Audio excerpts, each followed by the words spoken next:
ហើយក្មួយប្រុសក្មួយស្រីត្រូវចាំក្នុងជីវិតរបស់យើងថាគ្មានអ្នកណាដែលល្អប្រសើរជាងប្តីប្រពន្ធយើងទេណ៎មានបញ្ហាអ្វីក៏ដោយកុំឲ្យមានចិត្តមួយថាចង់បែកបាក់ពីគ្នា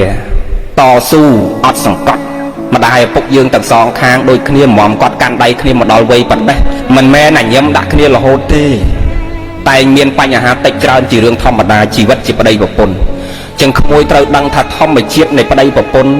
ជារឿងធម្មតានៃជីវិត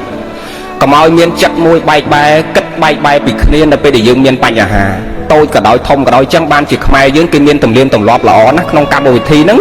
គេមានកម្មវិធីអំបិល7បុកលាក់ជាពិសេសអាកម្មវិធីអំបិល7ហ្នឹងពេលចប់កម្មវិធីទៅអាចារ្យគេវិចមលូឲ្យយើងម្នាក់ប៉ាន់មេដៃឲ្យម្ដាយពុកសងខាងផងឲ្យយើងជាប្តីប្រពន្ធហ្នឹងហូបម្នាក់មកដុំផងហើយក្នុងមលូណាអាចារ្យបៀកតាំងពីមលូបៀកតាំងពីកបោពីស្លាពីស្អីគាត់ផ្សំគ្រប់រសជាតិនៅក្នុងហ្នឹងប្រៃល្វីងជូរចត់ទាំងអស់ហ្នឹងគឺដាក់ឲ្យយើងមកដុំហ្នឹងក្មេងខ្លះគ្រាន់តែដាក់ចូលមាត់ចង់ក្អួតមកវិញបណ្ណាអាចារ្យពីបុរាណមិនមែនដូចអាចារ្យឥឡូវទេគាត់អត់ឲ្យខ្ជិះ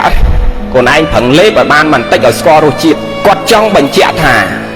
បើយើងចង់ខ្ជិះចាំចប់កម្មវិធីចេញទៅចាំតែខ្ជិះបណ្ណាអាចារ្យឥឡូវអត់ទេថ្នមកូនកំមុំកូនប្រុសកូនស្រីហ្នឹងអាចឲ្យគ្រាន់តែប៉ះហើយឲ្យដាក់មកវិញប៉ិនដូនតាយើងពីដើមគេឲ្យលេបមកហេតុអីបានគេឲ្យលេបគេឲ្យស្គាល់រសជាតិថាក្រោយពេលចប់កម្មវិធីទៅជីវិតយើងជាប្តីប្រពន្ធដូចអាមលូមកដុំដែលគាត់ដាក់ឲ្យចឹងវាមានប្រៃមានល្វីងមានជូរមានចត់មានផ្អែមមានសាបនៅក្នុងហ្នឹងអស់ហើយចឹងជីវិតយើងជាប្តីប្រពន្ធដូចគ្នាណាមួយជីវិតនឹងក្មួយត្រូវដឹងថាវាមានថ្ងៃខ្លះយើងញញឹមទៅថ្ងៃខ្លះយើងមិនសូវញញឹមដាក់គ្នាទៅថ្ងៃខ្លះយើងនិយាយព្រោះដាក់គ្នាទៅថ្ងៃខ្លះយើងមិនសូវព្រោះថ្ងៃខ្លះយើងត្រូវចិត្តគ្នាទៅថ្ងៃខ្លះមិនត្រូវចិត្តគ្នា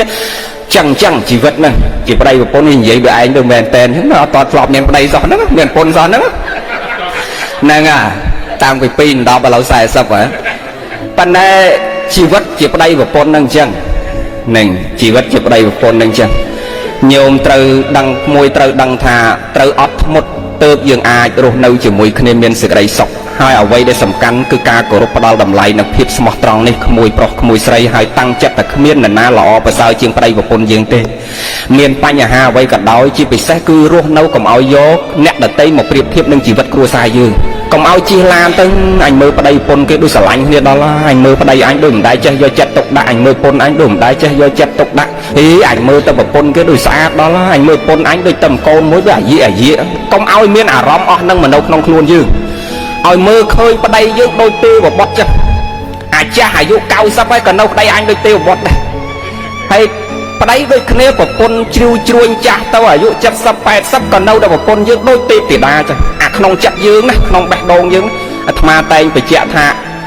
ចង់រស់នៅជាមួយគ្នាបានដល់ពីក្មេងដល់ចាស់ឲ្យក្នុងចិត្តយើងនឹងតាំងថារក្សាអ្វីគ្រប់យ៉ាងនៃសភាពខាងដើមនឹងឲ្យនៅថេរគឺរក្សាអាសភាពខាងដើមឲ្យនៅដដែល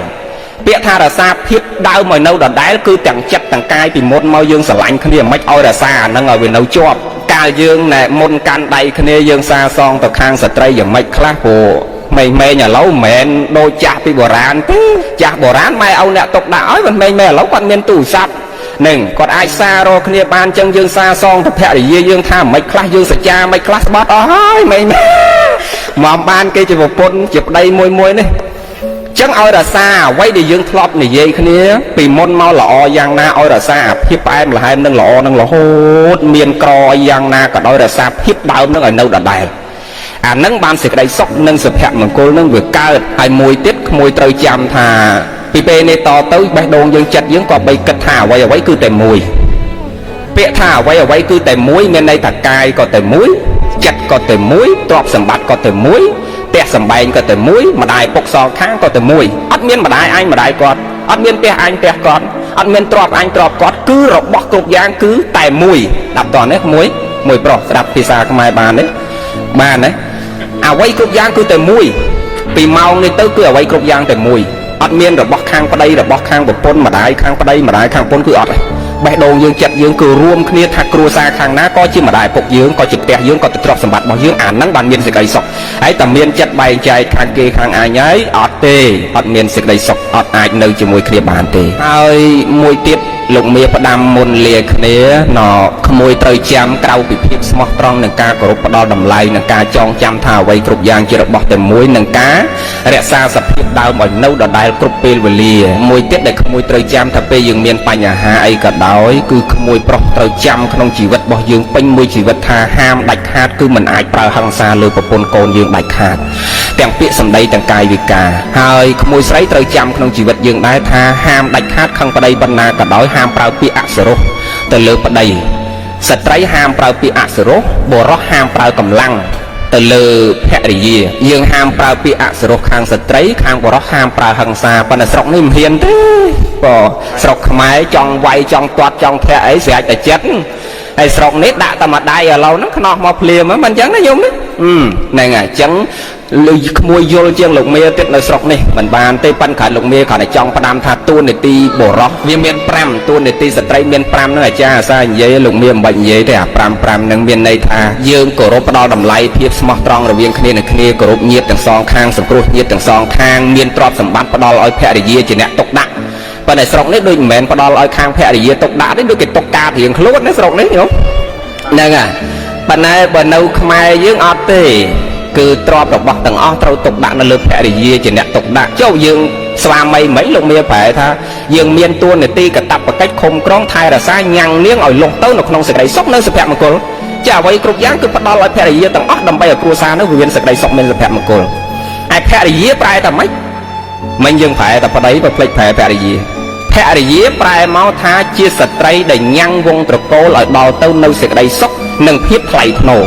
ចឹងគ្រួសារមួយមានតម្លៃឬមិនមានតម្លៃនៅលើស្ត្រីហើយគ្រួសារនឹងមានឬក្រក៏នៅលើស្ត្រីដែរមិនមែននៅលើតែប្តីអ្នករមកបើប្តីរមកប៉ុន្តែស្ត្រីនឹងអត់ចេះទុកចេះដាក់ហើយគ្រួសារនឹងទោះបីប្តីយកសាក់ផ្កាយ18ក៏ដោយក៏បើស្ត្រីអត់រក្សាតម្លៃគ្រួសារនឹងឲ្យថ្លៃថ្នូរទេគឺគ្រួសារនឹងអត់មានតម្លៃចឹងបានដូនតាយើងគេប្រើពាក្យថាស្ត្រីជាភរិយាមានន័យថាស្ត្រីដែលត្រូវស្វាមីចិញ្ចឹមបើយើងប្រែឲ្យងាយស្រាប់ចំជាភាសាស្ត្រីដែលត្រូវស្វាមីចិញ្ចឹមឬមានន័យថាស្ត្រីដែលញ៉ាំងវងត្រកូលឲ្យដល់ទៅនៅភាពថ្លៃថ្នូរនិងសេចក្តីចម្រើនសេចក្តីសុខនិងសេចក្តីចម្រើនចឹងគេសង្កត់ធ្ងន់ទៅលើការរក្សាតម្លៃគ្រួសារឲ្យថ្លៃថ្នូរមកពីអរិយាបថចិត្តគំនិតកាយវិការគឺស្ត្រីនឹងថ្លៃថ្នូរស្រាប់ចឹងអាចញ៉ាំងស្វាមីអាចញ៉ាំងកូននឹងឲ្យមានភាពថ្លៃថ្នូរពីព្រោះចិត្តកាយរបស់ស្ត្រីនឹងទន់ភ្លន់ណាអរិយាបថនឹងគឺថ្លៃថ្នូរចឹងបានគេប្រើពាក្យថាស្ត្រីជាភរិយាមានន័យថាជាស្ត្រីដែលត្រូវស្វាមីចិញ្ចឹមនិងជាស្ត្រីដែលញ៉ាំងវងត្រកូលឲ្យដល់ទៅនូវភាពថ្លៃថ្នូរប៉ុណ្ណឹងចុះដូចមិនវែងទេលោកមេខ្លាចអង្គុយមិនបានយូរប៉ុន្តែមើលចង់សួរញោមទាំងអស់គ្នានៅទីនេះសួរញោមចាស់ចុះឲ្យអាប់ឡាយមកជីវិតរបស់គូស្វាមីភរិយាថ្មីនេះប៉ាន់ខែលោមមិនតាន់ដឹងបើតឹមកាន់ដៃគ្នាឥឡូវសួរអ្នកកាន់ដៃយូរហើយសួរលេងមកសំណួរថារាល់ថ្ងៃញាតិញោមបរោះស្វាមីទាំងអស់ញោមអាចារ្យក្តីទាំងអស់គ្នានឹងយើងខ្លាចខ្លានៅក្នុងព្រៃឬខ្លាចខ្លាស្រុកខ្លាចខ្លាស្រុកហ៎មកតែសួរលេងញាតិញោមថាអាខ្លានៅព្រៃហើយនៅខ្លាស្រុកហើយខ្លាមានចកោមនិងខ្លាអត់ចកោមខ្លាស៊ីសាច់ស្រស់និងខ្លាស៊ីសាច់ឆ្អិនខ្លាចខ្លាមួយណាហ្នឹងហើយខ្លាចខ្លាស៊ីសាច់ឆ្អិនណាចឹងបងអូនប្រុសស្រីក្មួយប្រុសត្រូវចាំថាភរិយាយើងធម្មជាតិនៃស្ត្រីគ្រប់រូបគឺអញ្ចឹងពាក្យសម្ដីអាញ៉ាំអញើតិចច្រើនជារឿងធម្មតានៃធម្មជាតិជាស្ត្រីអញ្ចឹងហើយបានគេតែនិយាយថាខ្លួនយើងជាប្តីកុំឲ្យធ្វើចរិតជាស្រីពាក្យហ្នឹងមានន័យញោមខ្លួនជាប្តីកុំឲ្យធ្វើចរិតជាស្រីមានន័យថាកុំចង់ឈ្នះប្រពន្ធកុំចង់ឈ្នះកូនកុំឲ្យប្រពន្ធនិយាយមួយម៉ាត់ឯង10ម៉ាត់មកប្រពន្ធវិញអាហ្នឹងគេហៅមនុស្សចរិតស្រីអញ្ចឹងក្មួយកុំចង់ឈ្នះប្រពន្ធឲ្យប្រពន្ធយើងឈ្នះនឹងគាត់និយាយអីយើងទទួលព្រមតាមគាត់ទៅសុខអាហ្នឹងចឹងហើយបើថាយើងចង់ឈ្នះប្រពន្ធចង់ឈ្នះកូនប្រពន្ធនិយាយមួយម៉ាត់លើសមិនបានអាហ្នឹងគេហៅមនុស្សចរិតស្រីបានគេប្រើពាក្យចឹងមកពីស្ត្រីគាត់ចូលចិត្តនិយាយច្រើនចូលចិត្តអាងាំងើច្រើនចឹងយើងទទួលព្រមចឹងទៅសុខ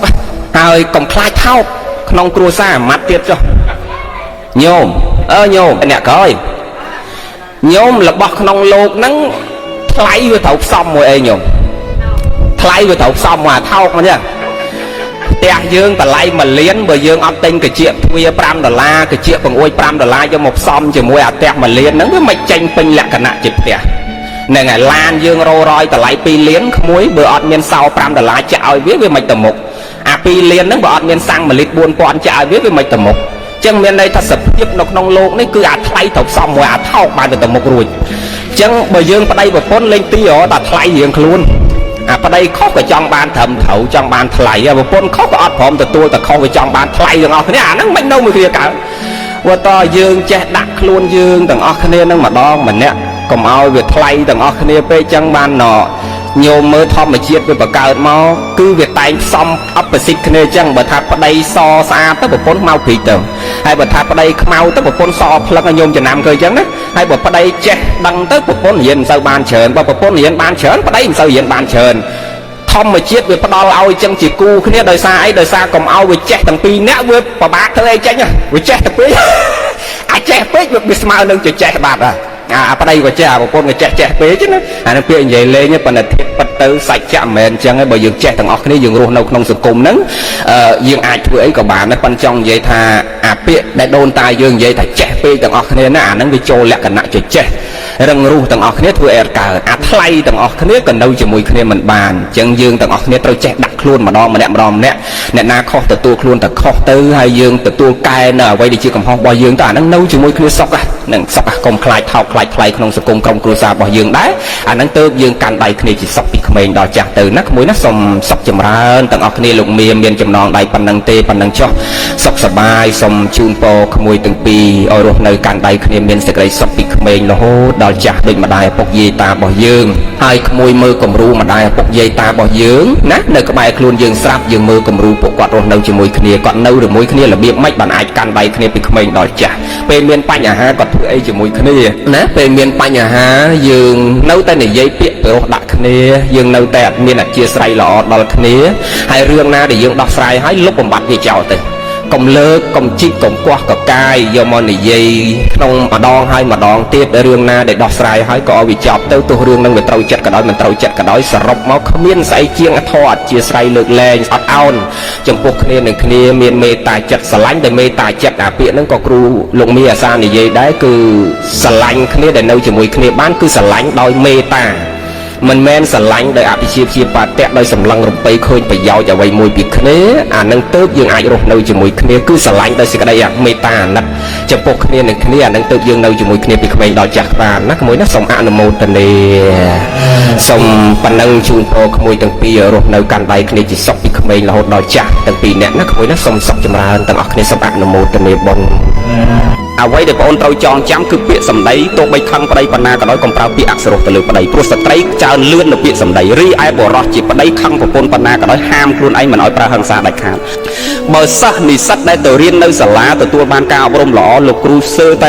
100% គ្មានអ្នកណាដែលចេញទៅវិញអត់មានការងារធ្វើទេឲ្យតែយើងមានបំណិននិងភាពប៉ិនប្រសប់នៅក្នុងខ្លួនហើយយើងទទួលបានការអប់រំគឺសេចក្តីថ្លៃថ្នូរនោះវាកើតឡើងឯងទទួលការអប់រំកាន់តែខ្ពស់សេចក្តីថ្លៃថ្នូរកើតមានក្នុងខ្លួនកាន់តែខ្ពស់ដូចគ្នាកាលណាយើងខ្វះទៅនៅប្រព័ន្ធនៃការអប់រំនឹងទទួលបានការអប់រំហើយមិនមែនទទួលបានតែការអប់រំផ្លូវកាយរបស់យើងប៉ុណ្ណឹងទេគឺផ្លូវចិត្តនេះជាកត្តាចម្បងហើយយើងស្គាល់ខ្លួនយើងដឹងថាកាលណាអញកាន់តែខឹងកាន់តែជេរវាមិនមែនជាដំណោះស្រាយអាហ្នឹងឧបមាដោយលោកគ្រូធ្លាប់បញ្ជាក់វិធីដែលកាត់ការជេរបញ្ចោលតើយើងយល់ថាតើអាចជេរនឹងវាជាដំណោះស្រាយឬជាអីដែលលោកគ្រូអប់រំពេលអាពាហ៍ពិពាហ៍ប្រាប់ថាប្អូនស្រីអ្វីដែលបងអូនត្រូវចងចាំគឺពាក្យសម្ដីទោះបីខឹងប្តីប៉ុណ្ណាក៏ដោយកុំប្រើពាក្យអសុរោះទៅលើប្តីព្រោះស្ត្រីច្រើនលឿននៅពាក្យសម្ដីរីឯបុរសជាប្តីខឹងប្រពន្ធប៉ុណ្ណាក៏ដោយហាមខ្លួនឯងមិនឲ្យប្រើហិង្សាដាច់ខាតតើយើងយល់ថាតើអាពាក្យសម្ដីជេរបចោលវាជាដំណោះស្រាយឬវាជាហេតុនាំឲ្យបញ្ហាកាន់តែធំឡើងតើយើងយល់អាហ្នឹងបានយើងមានដំណោះស្រាយដោយឯងដោយមិនចាំបាច់អ្នកណាមកទូមានយើងតើយើងយល់អំពីគុណវិបត្តិនិងគុណសម្បត្តិរបស់វាហ្នឹងហើយដោយក្នុងខ្លួនយើងអញ្ចឹងដែលខឹងក្រោតក្តៅកាហាយញឹកតើយើងយល់ថាពេលណាយើងខឹងវាខាតសេចក្តីសុខខ្លួនឯងខាតគេឈ្មោះខាតកិត្តិយសខាតអ្វីគ្រប់យ៉ាងតើយើងយល់ថាអាហ្នឹងវាមិនមែនជាដំណោះស្រាយដែលនាំចម្រើនដល់យើងគឺអាហ្នឹងវាលុបបំបាត់ដល់ខ្លួនឯងតើយើងយល់ហើយដែលអាចយល់ទៅបានតើយើងទទួលបានការអប់រំខ្ពស់ហ្នឹងប៉ុណ្ណឹងចាំបីចំណុចពីកត្តាដែលនាំឲ្យសីលធម៌សង្គមធ្លាក់ចុះគំនិតមកក៏ដូចអាដាមវិជ្ជបណ្ឌិតគួយមីលីនិងលោកគ្រូសាស្ត្រាចារ្យចំណុចទី1ជាកត្តាចម្បងគឺកត្តាអប់រំយើងមើលសម្លឹងមើលទៅប្រទេសជុំវិញជិតខាងយើងកុំនិយាយដល់ប្រទេសអភិវឌ្ឍដូចជាអាមេរិករុស្ស៊ីបារាំងកាណាដាយើងនិយាយត្រឹមតែប្រទេសថៃឬប្រទេសវៀតណាមនៅជិតយើងជាពិសេសជប៉ុនយើងនិយាយនៅតំបន់អាស៊ីយើងចោះជប៉ុនក្រោយសង្គ្រាមលោកលើកទី2គឺជាប្រទេសមួយដែលគេឲ្យតម្លៃផ្នែកសីលធម៌ ហើយក្នុងសម័យសង្គ្រាមលោកលើកទី1និងលោកលើកទី2ជប៉ុនមិនមានសីលធម៌ទេហេតុអីយើងអ្នកសិក្សាប្រវត្តិសាស្ត្រដឹងដោយសារអីប្រទេសហ្នឹងអភិវឌ្ឍជឿនលឿនមែនប៉ុន្តែជឿនលឿនផ្នែកមហិច្ឆតាអញ្ចឹងបងប្អូនត្រូវចាំថាសង្គមណាមួយដែលអភិវឌ្ឍផ្នែកគំនិតមនុស្សឲ្យមានត្រឹមតែមហិច្ឆតាទោះបីជាប្រជាពលរដ្ឋនោះអប់រំដល់កម្រិតណាក៏ដោយក៏សីលធម៌នឹងមិនមានក្នុងខ្លួនដែរដោយលោកគ្រូ